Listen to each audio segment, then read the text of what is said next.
Bismillahirrahmanirrahim.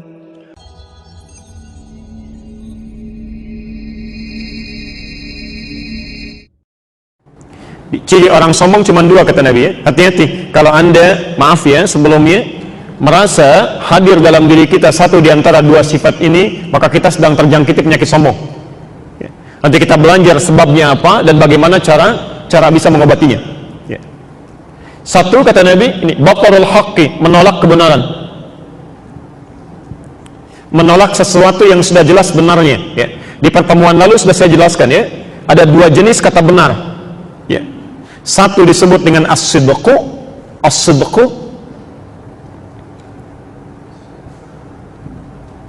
yang kedua disebut dengan al-haqqu ya.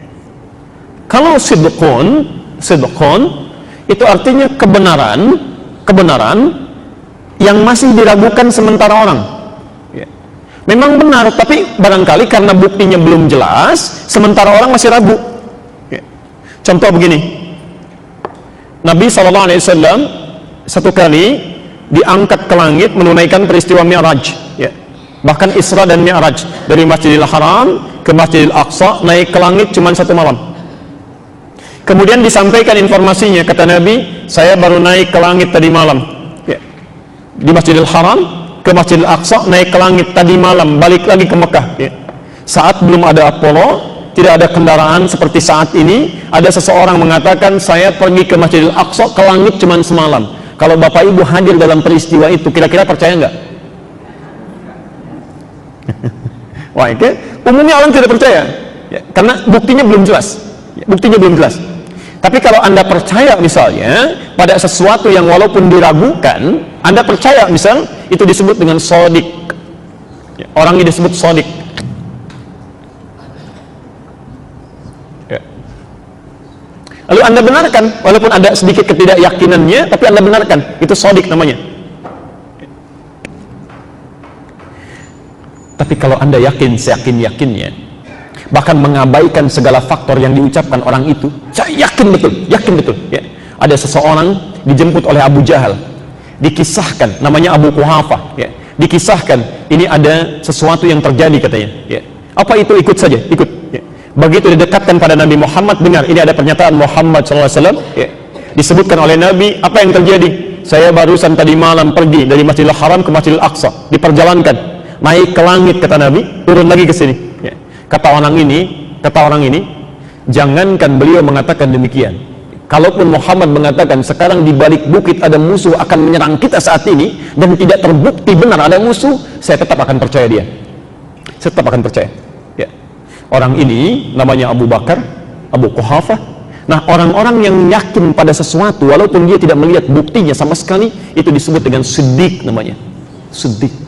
Sejak saat itulah diletakkan nama Siddiq pada nama beliau itu, Abu Bakar As-Siddiq. Karena orang ini selalu yakin kepada Rasulullah sekalipun bukti-buktinya bagi sementara orang belum nampak meyakinkan ya. Ini yang paling disayang oleh Nabi, sahabat ini ya. Masya Allah, saat hijrah ke Madinah, beliau yang dipilih menemani ya. Padahal ada Ali menantunya di rumah Nabi saat itu, sedang diincar, sedang dikepung luar biasa ya. Ada Abu Bakar, ada Ali, ada Rasulullah. Kata Rasulullah, Ali, kamu tidur di tempat tidur saya, gantikan. Abu Bakar, ikut saya hijrah. Tidak banyak orang tahu di perjalanan, Bapak Ibu sekalian, itu kisahnya cuma menemani saja. Padahal itu orang paling gelisah, Pak, Bu. Di jalan kadang ke depan, kadang ke belakang, ke kanan, ke kiri. Kata Rasulullah, kamu apa yang kamu lakukan? Kata Abu Bakar, saya ke depan karena saya khawatir ada anak panah tiba-tiba melesat di depan, biar saya kena duluan. Saya ke belakang karena saya khawatir ada tombak di belakang yang akan menombak Anda, maka saya akan jadi perisai, biar saya duluan ya. Bahkan sampai di Gua Thurnya itu ya, di Gua Thur itu tidak langsung masuk, Bu ya. Jadi kalau misalnya Anda umrah, jalan-jalan ke sana, Anda lihat itu beliau yang pertama kali melemparkan batu ke dalamnya ya. Kata Rasulullah, madza taf'al, apa yang kamu lakukan? Saya ingin memastikan apakah di gua itu aman atau tidak. Sebelum masuk, jangan dulu ya Rasulullah, saya duluan katanya, tangannya dimasukkan dulu begini ya. Apa yang kamu lakukan? Kata Abu Bakar, kalaupun nanti ada hewan buas, biar tangan saya dulu yang kena duluan ya. Sampai masuk ke dalamnya, orang yang selalu menangis, khawatir, takut Abu Bakar, sampai turun ayat mengisahkan itu, la tahzan innallaha ma'ana Jangan takut, jangan sedih. Allah bersama kita ini. Abu Bakar. Maka bagaimana sahabat yang paling mulia, sangat disayang oleh Nabi, putrinya menjadi istri Nabi SAW, ya, dimuliakan, yang kata Nabi pahanya tidak sebanding dengan amalan umat manusia, ya. Lalu datang sementara orang, kemudian tiba-tiba ringan lisannya mencela Abu Bakar. Ada sesuatu yang salah dalam dirinya, ya. Ada yang keliru, ada sedih. Tapi kalau al-haq, maaf, itu adalah kebenaran yang sangat jelas buktinya, tidak ada celah dari sisi manapun kita meragukannya. Ini saking jelasnya kita nggak bisa mengelak. Misal, ini apa? Ini spidol. Baik. Kalau saya bilang, maaf, bukan spidol, ini handphone misalnya. Percaya nggak? Karena jelas buktinya kelihatan.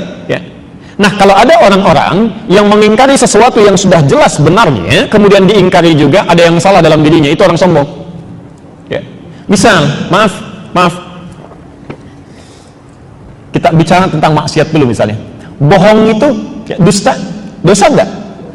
Sudah jelas dosanya, kok ada yang berbohong juga? Kan sudah jelas dustanya. Ya. Gosip dosa enggak?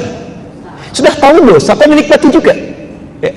Maka orang-orang yang bermaksiat, ada nanti ayat-ayat di Quran, seakan-akan dia itu seperti kena penyakit sombong. Kok sombong ya? Kayak orang yang sudah punya banyak amal, kalau berdosa pun nggak berpengaruh gitu.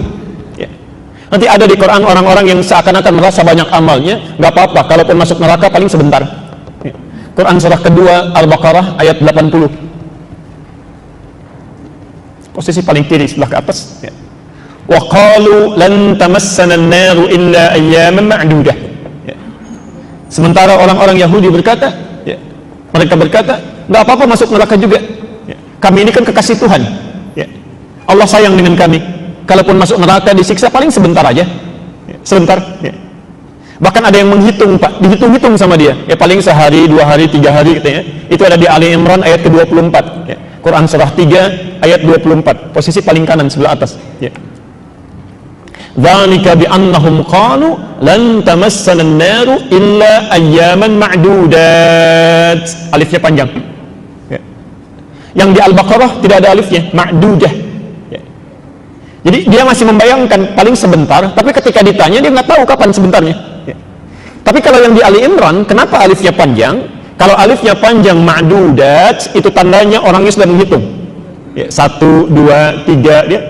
Kata orang ini nggak apa-apa, paling kalau masuk neraka cuma sebentar, ya. Bisa dalam hitungan jari keluar dari situ. Ya. Anda bayangkan, kata Quran ada orang sombong yang merasa banyak amalnya, mudah berbuat maksiat. Ya. Seakan-akan maksiat sedikit gak apa-apa lah, paling nanti diampuni juga. Jadi kalau ada orang sudah tahu bohong itu salah, gosip itu keliru, berselisih itu dosa, kok dilakukan juga? Ya. Artinya seperti orang yang sudah siap untuk itu. Ya. Makanya dijawab oleh Nabi, oleh Quran langsung. Ya. Dijawab oleh Quran langsung, kalau mau masuk neraka silahkan, kalau merasa singkat. Seharinya 1000 tahun. Quran surah 32 ayat kelima itu. Ya. Quran surah As-Sajdah ayat yang kelima itu. Ya. Fi yaumin kana miqdaruhu alfa sanatin mimma ta'udun. Quran surah 32 ayat kelima. Yudabbirul amra minas sama'i ilal ardi thumma ya'ruju ilaihi fi yaumin kana miqdaruhu alfa sanatin mimma ta'udun. Ya, insyaallah. Hati-hati. Kata Quran kalau mau silahkan. Ya, sehari, 2 hari, 3 hari, cuman 1 hari aja 1000 tahun. Ya. Jadi kalau kita konversi ke hitungan kita, kurang lebih 1 detiknya itu 48 hari. Jadi kalau ada orang masuk neraka disiksa di situ cuma 1 detik saja, itu sakitnya sama dengan 48 hari di dunia. Ya. Bapak tahu siksa paling ringan di neraka seperti apa? Quran surah keempat An-Nisa, Bu, ayat 56. Quran surah 4 ayat 56. Itu paling ringan ya, paling ringan. Innal ladzina kafaru bi ayatina sawfa nuslihim nara. Sungguh orang-orang yang selalu mengingkari ayat kami, ya, mengingkari perintah kami, keterangan kami, ya. Ingat kalau ada kata kafar, saya sudah pernah terangkan, itu bisa mencakup orang non muslim atau orang Islam, ya. Ini ada orang Islam mengaku muslim, disuruh salat tidak mau, baca Quran susah, diingatkan marah-marah, dia kayak orang sudah siap, ya. Kayak orang sudah siap. Kata Allah, kalau ada orang begitu, dosanya banyak, kemudian masuk neraka, paling ringannya saufa nuslihim nara. Nusli itu artinya diambil ubun-ubunnya, tarik begini, ya. Kemudian dicelupkan Maaf, pernah bikin teh celup? Teh celup kan begini, diangkat lagi ya, begini diangkat lagi. Nah itu begitu kurang lebih ya. Nusli itu dimasukkan, diangkat lagi. Kullama madijat juluduhum, ketika dimasukkan hancur semua tubuhnya dan kulitnya, hancur, habis ya. Diangkat lagi, baddalnahum juludan ghairaha. Jadi ada malaikat yang tugasnya celup angkat, sekali celup 1 detiknya 48 hari. Jadi kalau mau coba silakan. Oke, hati-hati kata Quran deh, hati-hati. Jangan merasa bahwa kita ketika berbuat maksiat aman dari siksa, tidak ya. Bahkan orang-orang yang meremehkan dosa kecil itu dosanya besar ya. Nanti kalau masih ada waktu kami kisahkan bagaimana seorang yang punya banyak amalan, solehnya luar biasa, dan seorang yang banyak dosanya luar biasa menjadi tertukar ketika menganggap remeh satu dosa ya.